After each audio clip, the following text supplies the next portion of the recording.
Lo primero que quiero hacer es dar las gracias, por supuesto, a quienes han levantado la mano para que podamos hablar de Europa, que es la directora y vuestra profesora también, Inma y Antonia, y felicitaros porque si lo han hecho es porque vosotros también tenéis una gran sensibilidad con los temas europeos.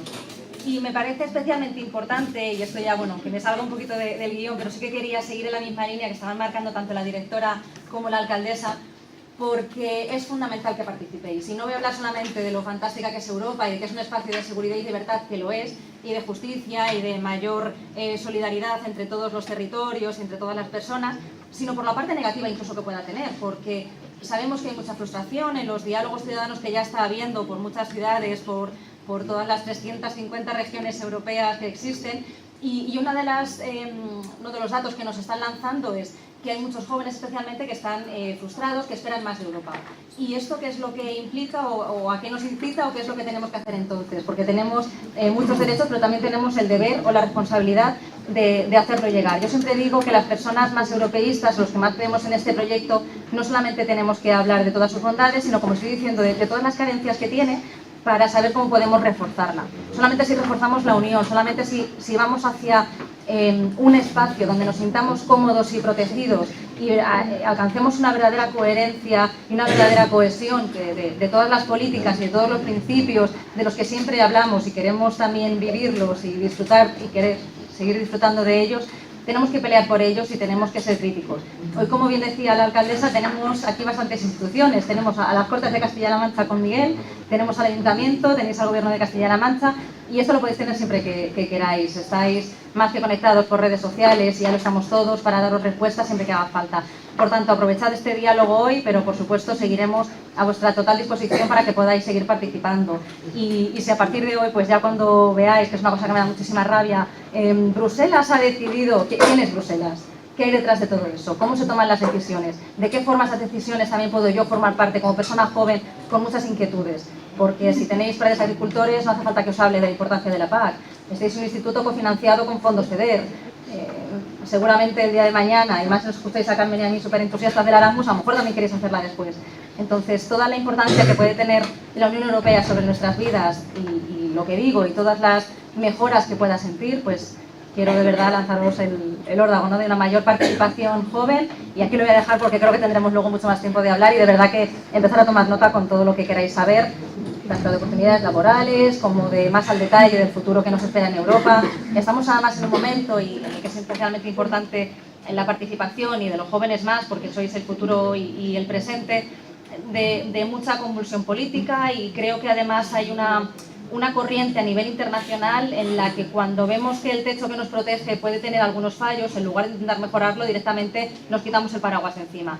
Y esto creo que se ha demostrado con el Brexit, con Trump y en fin, pues tampoco voy a entrar mucho en tema político, si queréis sí, vamos, que esto es totalmente libre para que podáis sacar los temas que os interesen a nivel europeo e internacional. Pero creo que es un momento de proteger y de fortalecer el paraguas que tenemos y el espacio en el que afortunadamente vivimos, que como bien decían mis antecesoras en la palabra, lo damos por hecho, pero no hay que darlo tan por hecho. En la Unión Europea estamos desde hace 32 años, no es tanto, y en fin, que todo es mejorable y por eso creo que son especialmente relevantes ahora los diálogos con toda la ciudadanía, para que nos hagáis llegar a los que luego pues tomamos decisiones o al menos participamos de ellas, queremos saber más de qué es lo que opináis y cómo podemos mejorar y representaros lo mejor posible. Así que muchísimas gracias de verdad y felicidades por vuestra iniciativa.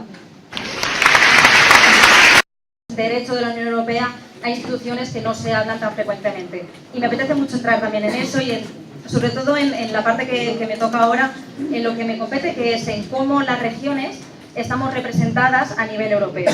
Porque si bien obviamente los miembros de la Unión Europea son los estados, igual que pasa con Naciones Unidas, las comunidades autónomas, sobre todo en España, que sabéis que es uno de los estados de todo el mundo más descentralizado, con más nivel y más alto nivel de competencias, al final estos asuntos se acaban tratando en decisiones de la Unión Europea, pero acabamos implementándolo nosotras las regiones. Por tanto, ¿de qué forma podemos ser representados tanto todas las regiones como en concreto las españolas?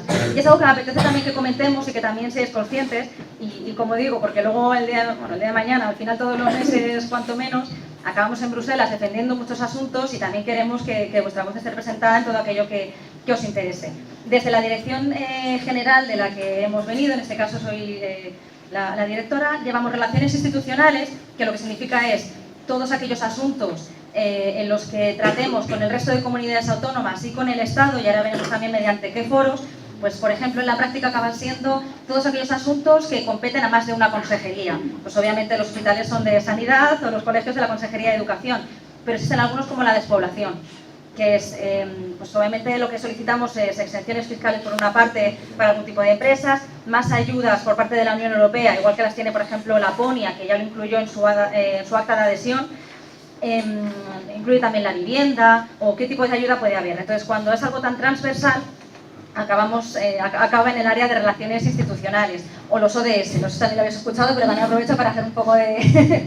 porque es uno de mis temas favoritos.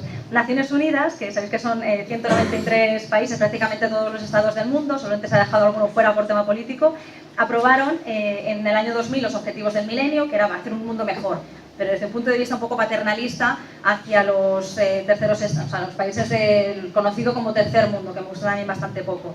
En 2015 se dieron cuenta, afortunadamente, un poquito antes cuando empezaron a negociarlos, de que no solamente los habían cumplido, sino de que el punto de vista tenía que ser mucho más autocrítico. De qué hacemos también estos estados que nos consideramos muy desarrollados, cuando además dentro de estos propios estados tenemos tantísimas desigualdades y además estamos muy industrializados, lo que hacemos también es contribuir al cambio climático, lamentablemente. Y ya que es cuando se hace la Agenda 2030, que a lo mejor lo escucharéis y cada vez más, por suerte, los objetivos de desarrollo sostenible son 17 para hacer un mundo mucho más sostenible, con una mayor igualdad, más inclusivo, acabar con el hambre, bueno, pues todo parece un poco brindis al sol, pero en fin, además en Castilla-La Mancha lo estamos tomando muy en serio, y lo decía porque al ser transversal y ocupar todos los ámbitos, también lo estamos llevando desde vicepresidencias, el propio vicepresidente primero, quien preside la comisión de seguimiento en el gobierno, y lo estamos también gestionando desde aquí. Y por la parte de asuntos europeos, nuestra principal competencia, la política exterior, es competencia del Estado, pero sí que las comunidades autónomas tenemos cierta competencia en acción exterior, en lo que, como decía antes, es de nuestra aplicación como comunidades autónomas por la competencia que tenemos, pero se está tomándose las decisiones a un nivel europeo. Seguramente conozcáis a las principales instituciones, están el Parlamento, la Comisión, el Consejo de la Unión Europea con los primeros ministros o jefes de Estado y de Gobierno, el Consejo Europeo con los ministros sectoriales. Esto es un poco lioso, pero bueno, tampoco hace falta entrar demasiado. Son los que toman las principales decisiones. Pero ¿qué ocurre? Lo que decíamos, cuando los más cercanos a los ciudadanos, que somos las regiones y los ayuntamientos, tenemos también algo que decir. Pues entonces se crea el Comité de las Regiones, donde estamos las 350 regiones europeas. Nos reunimos aproximadamente una vez cada mes y medio, son 6 reuniones en todo el año, cuando la Comisión va a tomar una decisión muy importante, como puede ser, por ejemplo, la futura PAC. Sabéis que estamos ahora en pleno debate del marco financiero plurianual, que esto tiene un nombre muy poco sexy. En la práctica lo que significa es el presupuesto por 7 años. Se está debatiendo el siguiente. Ahora entraremos también un poquito más en si el Reino Unido se está yendo y era más lo que daba que lo que recibía, por tanto era contribuyente neto, y vamos a tener menos presupuesto, ¿de qué se puede recortar? Lo que hacemos las regiones, vamos, desde luego por supuesto Castilla-La Mancha, es defender que no se recorte nunca la política agraria común, que nos parece fundamental. Tampoco la política de cohesión, en la que se incluye el FEDER, con lo que se financia el instituto, las carreteras, depuradoras y hospitales. Entonces, cuando estas decisiones han tomado parte de la comisión, nos reunimos y hacemos dictámenes, lo que son informes, pidiendo todas las regiones europeas, las 350, que no es fácil ponerse de acuerdo, en qué sí que nos ponemos de acuerdo, que es fundamental para todos nosotros, ya que tenemos esta mayor cercanía con los ciudadanos. También hay ayuntamientos representados por parte de España, formamos la delegación nacional, y además es muy bonito el cómo nos ponemos de acuerdo, porque aunque no compartamos siempre el grupo político, hay mucho que nos interesa, y al final son los intereses de los ciudadanos españoles lo que nos va a hacer ponernos de acuerdo en temas de verdadero interés. Y en esta delegación estamos las 17 comunidades autónomas y 4 ayuntamientos que van rotando. Ahora mismo por Castilla-La Mancha está Guadalajara, también está el alcalde de Sevilla. Los miembros titulares, lógicamente, son los presidentes autonómicos, y como miembro suplente, que es lo que os comentaba, estamos, bueno, estoy yo, estamos como asuntos europeos, como competentes en Europa. Son, bueno, en 2014, por ejemplo, fueron 60 dictámenes Es verdad que es un trabajo, bueno, Carmen también lo sabe bien, que trabaja mucho con las enmiendas. Cuando se hace el primer borrador, luego nos toca a nosotros repartirlo entre todas las consejerías, pues por ejemplo el de la PAC, lógicamente se lo mandamos a la Consejería de Agricultura. O cuando hicimos un dictamen sobre la banda ancha, se lo mandamos a la Consejería de Fomento, a la Dirección de Telecomunicaciones. ¿Qué es lo que vamos a hacer nosotros? Pues lo que decía, hablar de lo que más nos interesa a Castilla-La Mancha, y por eso el contacto diario con vosotros y vosotras es fundamental. En el caso de banda ancha, incluimos en todo lo que pudimos, en todos los apartados que correspondía, la importancia de que llegue la banda ancha a zonas rurales, para acabar con el despoblamiento y para retener población. Y esto es un poco el trabajo que hacemos. Son 5 los grupos políticos, no me quiero dejar ninguno. Están el Partido Popular Europeo, los socialdemócratas, los liberales, la Alianza Europea y los verdes. La institución de la Unión Europea, donde los gobiernos de toda Europa están representados, el resto, sabéis que el Parlamento se elige de forma directa, pero mediante el Consejo son los representantes que hemos elegido en cada Estado los que nos representan. Entonces, cuando el Estado mediante el Consejo también está tomando decisiones y se informa como Estado miembro de la Unión de qué está llevándose a cabo, de cuáles van a ser los siguientes pasos, y es asuntos no solamente europeos, sino que además nos competen también a las regiones, como decía antes, convoca las conferencias, la conferencia para asuntos europeos. No sé si os acordáis, el año pasado, todo esto bueno, también es un poco entrar en política nacional, pero también lo vais a seguir viendo en la tele y me parece también interesante comentarlo para que lo conozcáis. Cuando empezó a ponerse un poco más feo el asunto catalán, a finales de 2016 principalmente, el Ministerio de Administraciones Territoriales, que dependía de Hacienda, lo pasaron para darle mayor empaque a la vicepresidencia del Gobierno, que en ese momento lo ostentaba Soraya Sáenz de Santa María. Entonces, usted está en la vicepresidencia y administraciones territoriales. A partir de ese momento, precisamente enfocando el asunto catalán, se convocó la conferencia de presidentes, donde estuvieron todos los presidentes autonómicos con la vicepresidenta. A partir de ese momento, lo que todos los presidentes solicitaron es no solamente para tratar de suavizar a lo mejor el asunto catalán, sino que había muchos asuntos de relevancia regional que llevaban mucho tiempo sin tratarse. Entonces se solicitó, y así se comenzó a hacer, a convocar las conferencias sectoriales. Esto lo que implica es que el ministro competente de X asunto llame a todos los consejeros o a los competentes en cada comunidad autónoma para tratar de ese tema. La conferencia sectorial de sanidad y en nuestro caso la de asuntos europeos. Y es así como vuelve a convocarse la CARUE después de, en ese momento llevaba ya como 6 años sin volverse a convocar. Lo principal que le pedimos desde que empieza a convocarse es, por supuesto, que nos informe de cuáles van a ser los siguientes pasos de cara al Brexit. El Estado es, lógicamente, quien tiene una mayor, como decía, por ser miembro de la Unión Europea, quien tiene el mayor conocimiento y quien sabe lo que puede ocurrir, pero las comunidades autónomas somos las que queremos preparar, pues por ejemplo, a empresas, y así lo estamos haciendo, a informar también más directamente a todos los ciudadanos. Nos reunimos, bueno, pues principalmente es cuando se nos convoca, que es a lo mejor cuando hay algún tipo de novedad. También se puede convocar si un determinado número de comunidades autónomas lo solicitan. Lo que pasa es que, bueno, pues al final es un poco dependiendo de la voluntad del Estado, que también tendría que reforzarse. De hecho, hay un acuerdo que se hizo en 2004 y justo ahora acabamos el día 4, vamos, hace nada, acabamos de modificarlo para fortalecer la participación de las comunidades autónomas. Por ejemplo, ya es cuando vamos a el Consejo Europeo. No voy a hacer demasiado lío con los consejos que hay porque cada uno tiene un apellido, esto ya lo iré viendo, pero bueno, el Consejo de la Unión Europea no tiene nada, bueno, empiezo un poco por... No, bueno, nada que ver con el Consejo de Europa, iba a decir. El Consejo de Europa estamos 47 o 48, si me lo puse, 48 estados, quiero recordar, y se formó principalmente pues, para proteger los derechos humanos, es el que depende del Tribunal Europeo de Derechos Humanos, de hecho. Aparte de esta institución, que es el Consejo de Europa, que nada tiene que ver, ahí sí, prácticamente, pues algo que es europeo. Luego, por parte de la Unión Europea, tenemos el Consejo de la Unión Europea, donde están todos los jefes de Estado y de Gobierno o primeros ministros, y luego está el Consejo de Europeo, y es aquí donde vamos, que ya es sectorial. Y ya sí que están los ministros competentes, está el Consejo de Europeo pues, de Agricultura, de Sanidad o de Hacienda. Entonces, volvemos. En aquellos ámbitos donde las comunidades autónomas tenemos directa aplicación, por ejemplo, educación y sanidad, sabéis que es una competencia prácticamente por completo transferida a las comunidades autónomas, tendremos mucho que decir también las regiones. Sobre todo en el caso de España, que como digo, pues estamos tan descentralizados.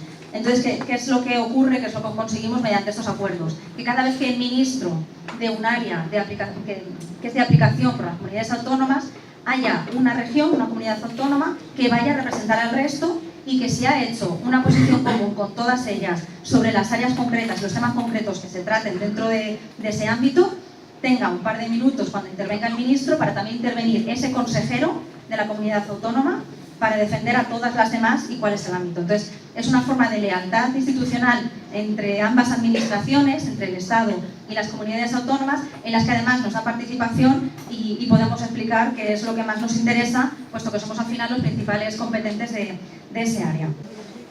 Pues a principios de los 90 el País Vasco montó una oficina en Bruselas. Es que en el 86 España entra a formar parte de la Unión y en ese momento pues Euskadi decide que también quiere verse allí representada, por lo que decimos, porque hay muchas decisiones de las que también luego van a ser partícipes en la aplicación y sin embargo no en la decisión. Lo que ocurre en ese momento es que el Estado dice, perdona, pero como decíamos antes, yo aquí la política exterior es puramente mía, nadie más tiene que tener aquí ninguna oficina, y más cuando en algún caso se le llamaba embajada y ahí sí que chirriaba muchísimo al Estado. Entonces, en el año 94 hay una sentencia del Tribunal Constitucional que lo que determina es que, efectivamente, en aquellos casos, puesto que hay tantísimos casos en los que las comunidades autónomas nos vemos reflejadas en decisiones en las que no estamos teniendo participación de facto, sí que está bien que monten una oficina, que no una embajada, para al menos tener información y poder lanzar la información que estime necesaria. A partir de entonces, las oficinas regionales, afortunadamente, empiezan a proliferar.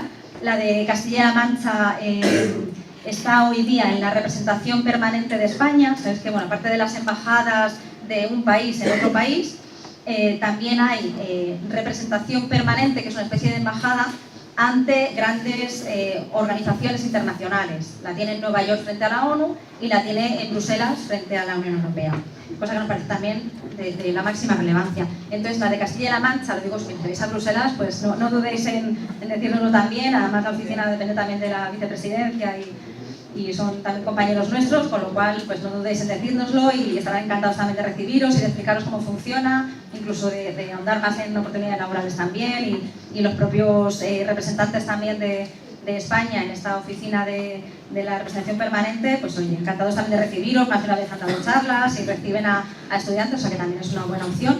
Y luego pues el día de mañana, cuando tengáis vuestra empresa o el interés que tengáis, no dudéis en contar con la oficina y en fin, pues también nos darán bastante información. Son los que están prácticamente, o sea, en la práctica son los que están asistiendo a reuniones.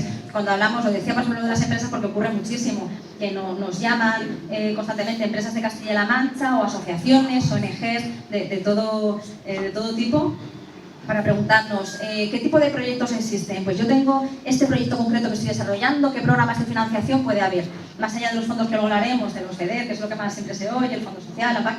Luego hay otro tipo de programas que también financian muchísimas iniciativas, pues especialmente a lo mejor si son de carácter más innovador o más sostenible con el medio ambiente. Hay muchísimos programas de la Comisión Europea. Entonces nos preguntan y lo que hacemos nosotros es, aparte de lanzar toda la información que tengamos y que haya dado la Comisión, es informar también a nuestra oficina de Castilla-La Mancha allí para decir, oye, siempre que haya alguna reunión o siempre que haya más información de este tema o las personas competentes de la Comisión, hay que contactarles, tenemos que tener más información porque toda esta gente tiene mucho interés en conocerlo. Entonces la oficina allí es fundamental. Ahora mismo están el director de la oficina, un asesor y un becario que va rotando. Y eso también, lo de la beca, que no se nos olvide decirlo porque es súper importante cuando estéis, principalmente cuando estéis terminando la carrera, si tenéis interés en asuntos europeos.